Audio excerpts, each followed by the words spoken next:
सुमरान मांडे सुमरान मांडे सुमरान मांडे सुमरान मांडे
घाटाला गंगानंदन बिरदेव तप लागलाय करायला तेवढं म्हणल्याबरोबर त्याच वेळेला त्याच्या अंगावरती वारुळ वाढलं, त्याच्या पाठीमागं पुढं क्षमा आपटी आणि बोर 3 वृक्ष त्या वेळेला. 3 झाडाच्या मध्ये वारुळाच्या मकनाला देवाला तप लागलंय धरायला. कोणालाही भेटू देत नाही देवाला, पण आपलं देवाचं नातं आहे त्यामुळे आपल्याला काय अडचण येणार नाही त्या वेळेला. असं देव लागला त्याला सांगायला. देवा प्रेमाने आपुलकीने मी भेट देतोय आपल्याला, या माझ्या भेटीचा स्वीकार पाहिजे करायला. ऐकून अमुक त्या टायमाला ह्या अमुक शिधानं 3 रेषेचा कांबळा, वेताची काठी आणि भंडाऱ्याचा वाटवा त्यावेळेला देवाला अर्पण भेट म्हणून त्याला करायला. देवाला अर्पण म्हणून दिलं. देवा हे असणार शंखचक्र गदा पद्म वैजयंतीमाला हे स्वरूप आम्हाला आवडतं, पण त्याच्यापेक्षाही हातात वेताची काठी, खांद्यावर कांबळा आणि काकाला भंडाऱ्याचा वाटवा हे रूप तर आम्हाला अतिच आवडतंय त्यावेळेला. असं देव लागला म्हणायला. देव विठ्ठलाने विचार केला म्हणाला, जे जे भक्त रूप दिलं मला ते मला आवडत, आवडीने दिलेली भेट त्या टायमाला. विठ्ठलानं स्वीकारली त्या पुढल्या बाजूला. त्या ठिकाणी देवानं भोजन बनवलं, अमुक शिलास सर्वांना अखंड जेवून तृप्त केलं. आजही त्या ठिकाणाला शमी वृक्ष आणि वडा कल्पून वाहतो, पण देवानं भोजन केल्यापासून त्या वड्याचं नाव बदललं, विठ्ठंगी वडा आज म्हणतात त्या वड्याला. असं नाव वड्याला लागलं वाटा ठेवायला.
आणि राहुल देव बिरदेवाच्या भेटीला निघाला. आग्राहीने काटाचा मार्ग धरून देव चालला. एवढा अंतरित कळालं या वारुळाच्या मकनातल्या देवाला. असणाऱ्या बिरदेवाने विचार केला म्हणाला, हे विठ्ठल येतोय आपल्या भेटीला त्यावेळेला. त्या देवाच्या काहीतरी वादव निघलं पाहिजे आपण सोडायला. सतयुगातली सत्वशील गाथा. आता योग कुठं चालू आहे? कलियुग. कलियुग आहे, बरोबर आहे. कलियुगात तिथं या आणि पुढे गेला की तिथं वेगळं. म्हणजे खरं काय नाही, खरं काय नाही, काय नाही. पण सतयुग असू दे, कलियुग असू दे, युगानुयुगात पद्धत आलेले बहीण भावाचं नातं अतूट मायेचं आणि प्रेमाचं आहे. प्रेमाचं वर्षात सण किती? 2. कुठलं एक रक्षाबंधन आणि दिवाळीचा भाऊबीज. त्या दोन्ही सणाला बहीण पंचारती करून भावाला ओवाळती. आणि आरती खाली ठेवल्यावर खिशाकडे बसती. किती नोट पाहिजे बघूया. म्हणजे किती खंडन घालण्यात गेली तरी बहिणीला आशा आहे, आशा आहेच. पण या आशेमध्ये कोण नाही कोण काहीतरी आडू येते. म्हणून म्हणले राखी कितीची?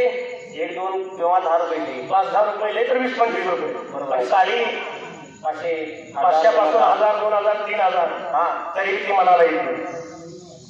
मग आता एवढी भारतीय साडी जरी घेऊन मी मनाला येत नसेल तर मग लेख लोकांच्या घराला गेली मागे बोलती भाऊजाई. आता एवढी भारतीय साडी घेऊन मी पसंत नसतो तर भाऊजो बोलायला आहे कसं. लेख लोकांच्या घराला गेली मागे बोलती भाऊजाई. एका रुपयाला पाहिजे नंदा एकाच फुलवाई. एका रुपयाला पाहिजे नंदा एकाच फुलवाई.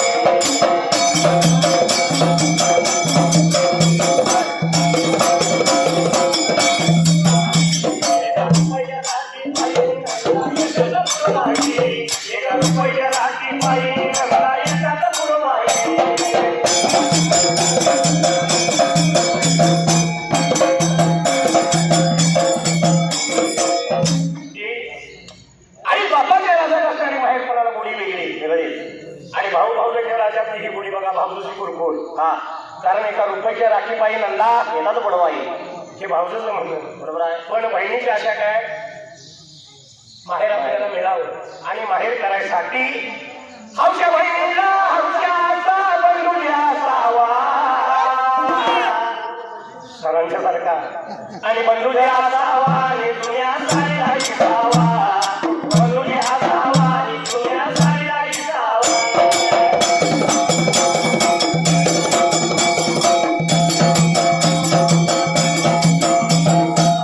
हौशा बहिणीला हौशा असा बंधुल्या असावा दुनिया सारीला विसावा मिळावा ही बहिणीची आशा. आशा भावाला सुद्धा इच्छा आहे हो.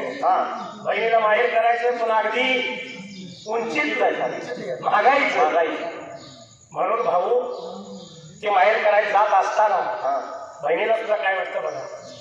बहीण काय म्हणते जुनी रे जुनी साडी माझी गेली फाटून सणासुदीला ये रे दादा तू बाजार घालून. सणासुदीला ये रे दादा तू बाजार घालून.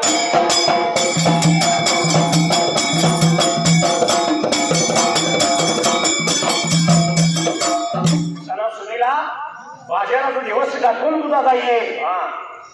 आणि खरोखरच भाऊ बहिणीला साडी घ्यायसाठी निघाला म्हणून जात असताना त्या भावाला बहिणीला तर साडी महागाई घ्यायची बरोबर आहे. म्हणून अव जात्या वाटला बंडूला कशी झाली रात आणि बंडूला झाले आणि उंच साडीला झाले हात. बंडूला झाले आणि उंच साडीला झाले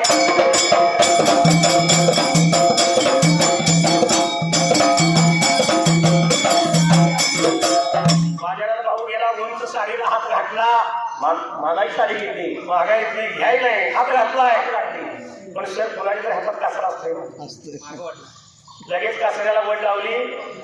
कारण उंच साडीला हात घातल्याबरोबर मागून तेव्हा भाऊजाई कशी मारती हाका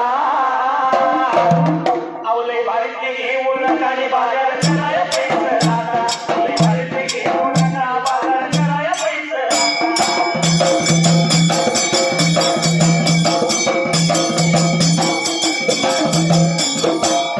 भाऊजाची हातावर गेली. लय भारतीय घेऊ नका बाजार करा थोडंफार पैसे नाका. आता मागायची साडी घेईल का भाऊ लगेच खालच्या करायला आला. उंच साडीला हात घातलेला त्या भावानं ती साडी खाली ठेवली. भावाचा नाही झाला म्हणून काय म्हणले मी आई बापाच्या राजात गेली दया तुलाची कडी. आई बापाच्या महागारी सत्ता नाही काकावरी. आई बापाच्या महागारी सत्ता नाही काकावरी.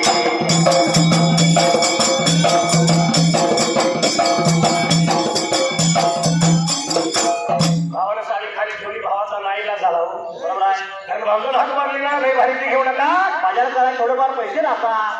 जी साडी खाली ठेवली ती पासून आतापर्यंत भाऊ बहिणीच्या घरला गेलाच नाही हो. कशाला जाते वाट बघून बहीण कंटाळली. आणि ती बहीण काय म्हणते माहित आहे साऱ्यावर साऱ्या उलटच्या साऱ्या झाल्या साऱ्या दुनिया. तुझं लगीन झाल्यापासून कितीतरी दिवाळ्या गेल्या सुन्या. तुझं लगीन झाल्यापासून कितीतरी दिवाळ्या गेल्या सुन्या.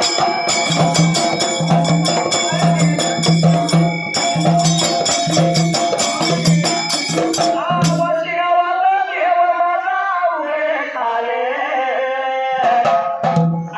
शैर महादेव तो कवन सगळं येऊन शैर महादेव तो कवन सगळं येऊन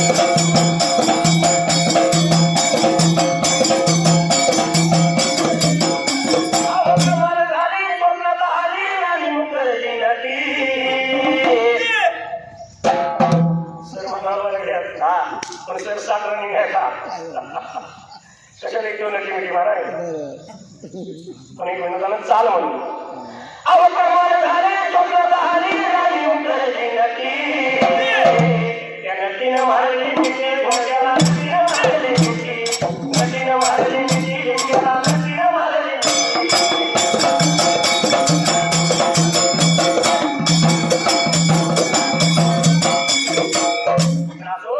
असणारा देव निघाला एवढ्यात बिरदेवानं वारुळात राहून त्यावेळेला वारुळात राहून आपल्या येतेल्या देवाला गेलं पाहिजे आपण मागे सोडायला म्हणून देवा बिरदेवानं तपावर राहून त्या टायमाला देवा विठ्ठलाच्या वाटेवरती विघ्न लागला सोडायला देवानं आपल्या जवळ येऊन ये त्या टायमाला लागला देव सोडायला असणाऱ्या मावळखऱ्या देवानं देवाच्या वाटेवरती विश्वास करत त्यावेळेला कळप देवाच्या आडवं सोडलं आणि सोडल्या बरोबर त्या टायमाला असणाऱ्या देवा विठ्ठलानं विचार केला मनाला विश्वास थर पाहिलं आणि ह्या विठ्ठल देवानं त्यावेळेला विचार केला म्हणाला आणि का पुढल्या बाजूला आणि कुठला प्रकार घडायला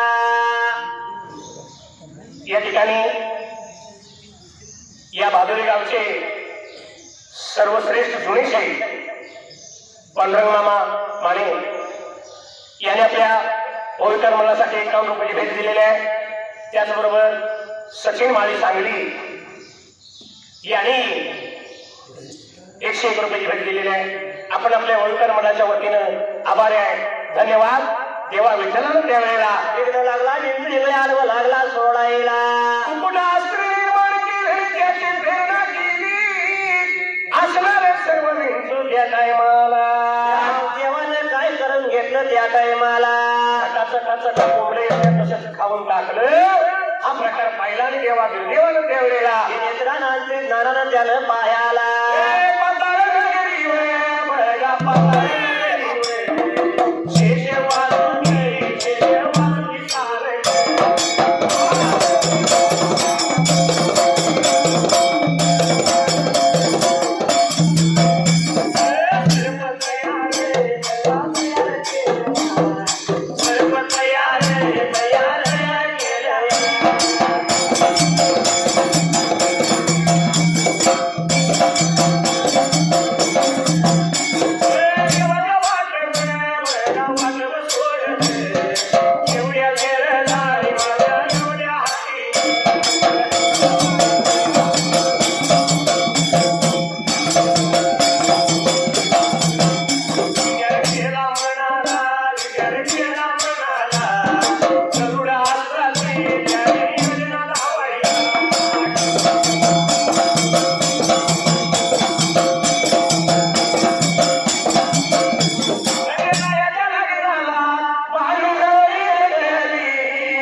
असणाऱ्या विश्वाचा नाश झालेला पाहिला आणि देवाच्या पुढे पाताळ नगरी शेष वासुकी सारखं त्यावेळेला आता शेष निर्माण देवानं करायला सर्प देवाच्या आडवं वाटेवरती सोडलं या दारुडी देवानं विचार केला आणि गरुडास्त्र तयार केलं त्यावेळेला आणि गरुडास्त्र तयार करून काय लागला कराय त्याच पुढल्या बाजूला या सापांचा नाश केला तिथून घेऊन पुढे चालला या मावळखोऱ्या देवानं पाहिलं निवारवात राहून देवानं त्या टायमाला बोलाचं कळप निर्माण केलं आणि देवाच्या वाटेवरती सोडलं देवा विठ्ठलानं ते पाहिलं त्यावेळेला आणि पाहुण माहुल कोऱ्या देवाने विचार केला या बघा म्हणाला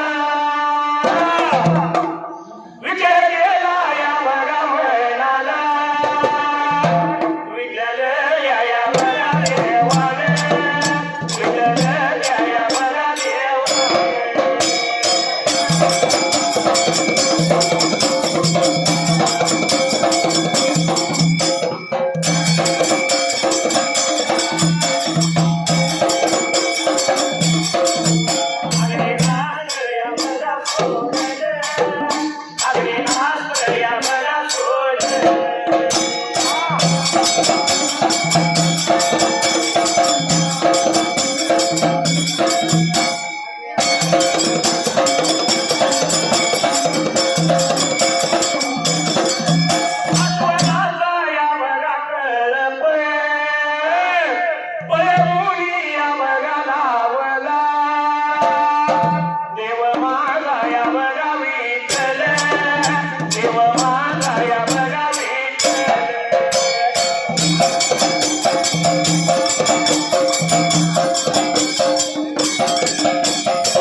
नवल्या हरीनं अग्निअस्त्र सोडलं आणि अस्वलाचा कळप त्यावेळेला आठवडाचा कळप जवळ आल्याबरोबर त्या टायमाला पळवून लावला देव पुढे निघाला एवढ्या सगळ्यांना पुत्र बिरदे वाहन त्या टायमाला त्या बाजूला निर्देवाने काय करायला आपल्या मायेवी विद्येच्या जोरावर वाघाचा कळप निर्माण केला आणि देवाच्या वाट्यावरती सोडायला त्या वाघाचा कळप देवानं लागला आडवं सोडायला असणाऱ्या देवा विठ्ठलानं पाहिलं महातेज निर्माण केलं आणि सर्व वाट त्यावेळेला आणि आजच्या पुढल्या बाजूला पळवून लावलं देव विठ्ठल वाटचाल करीत करीत निघून गेला अग्रायणी त्या काटाला बाईने काठावरती देव लागला फिरायच्या पुढल्या बाजूला मुळीचं उदरे काना माझ्या मना खरंच उदरे काना माझ्या मना तुझ्यासाठी आले वना काना रे तुझ्यासाठी आले वना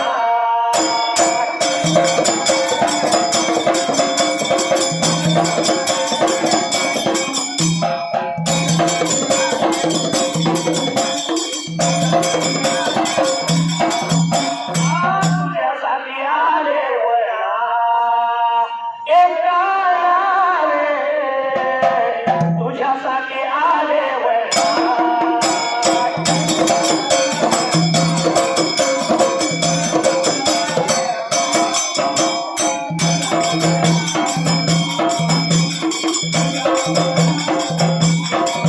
तुझ्यासाठी सोडिले घरदार तुझ्यासाठी सोडिला संसार मुरली वाजवी काला कुंजवला मुरली वाजवी काला कुंजवला तुझ्यासाठी तुझ्यासाठी आले वना काला रे तुझ्यासाठी आले वना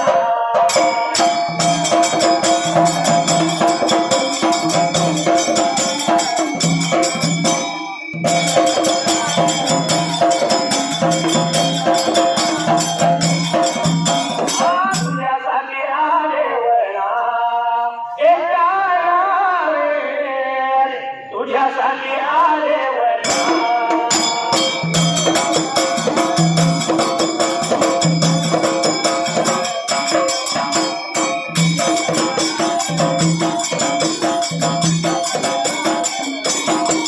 देवानी तुझी एकादशी तुझ्यासाठी मी राहिले उपवासी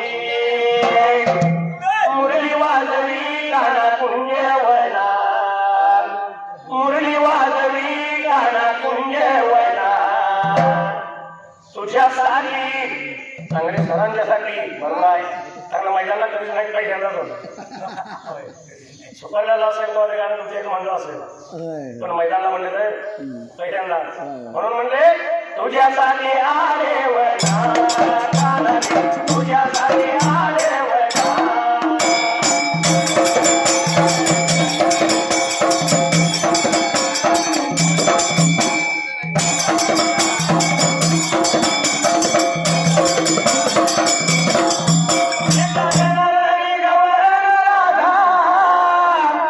आले शरण तुला गोविंदा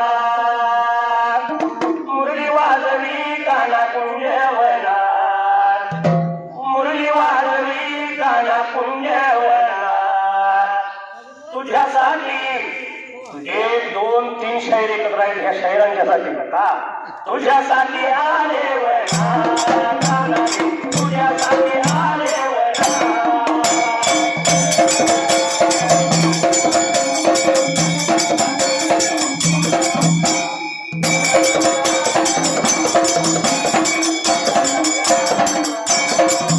तुझ्यासाठी आले वना एका रे तुझ्यासाठी आले वना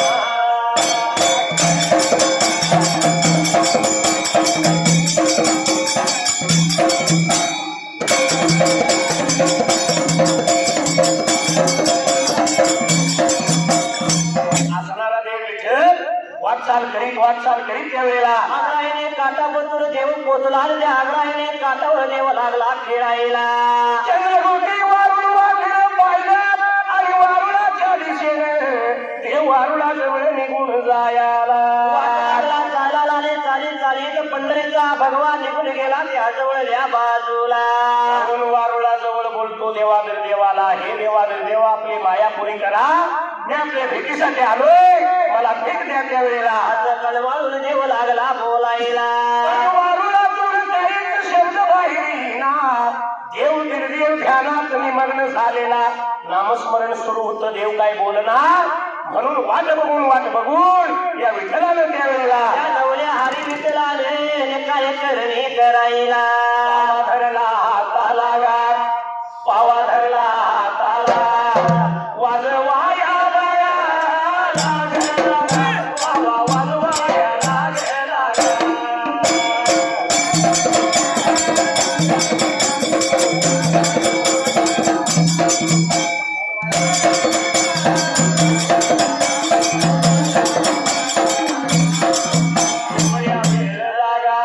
एवढ्या टायमाला पाव्याचा बघा वाजला आवाज द्या ऐकला.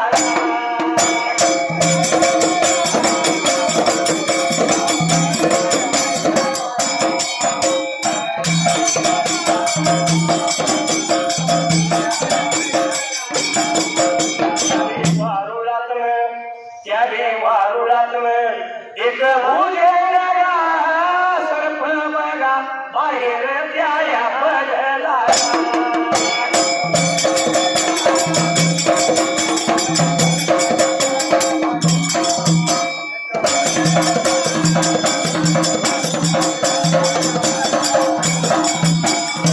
काही तुला कळले काही मला, लाल आला तुला गुलमोहरा, आज प्रीतीचा पहिला इशारा.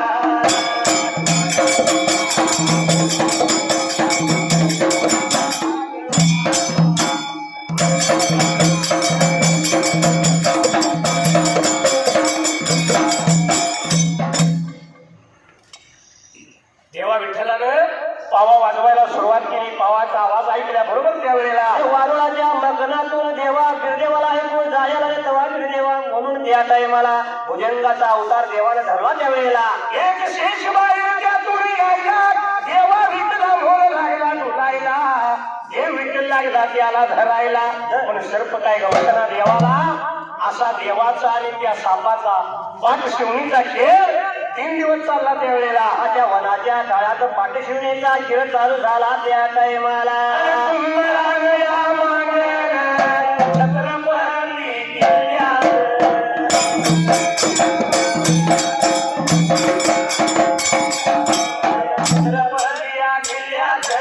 कोल्हापूर जिल्ह्यात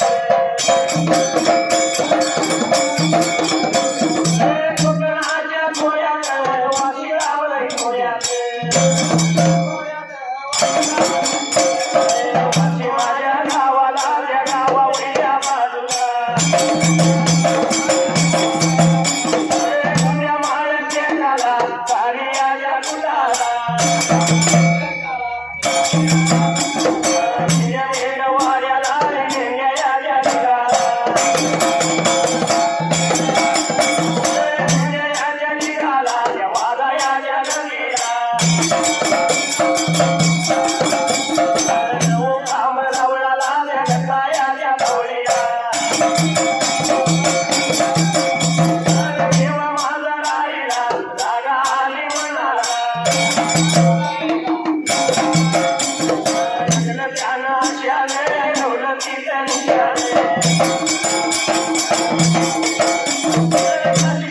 महाराज शेवटवासी नगराला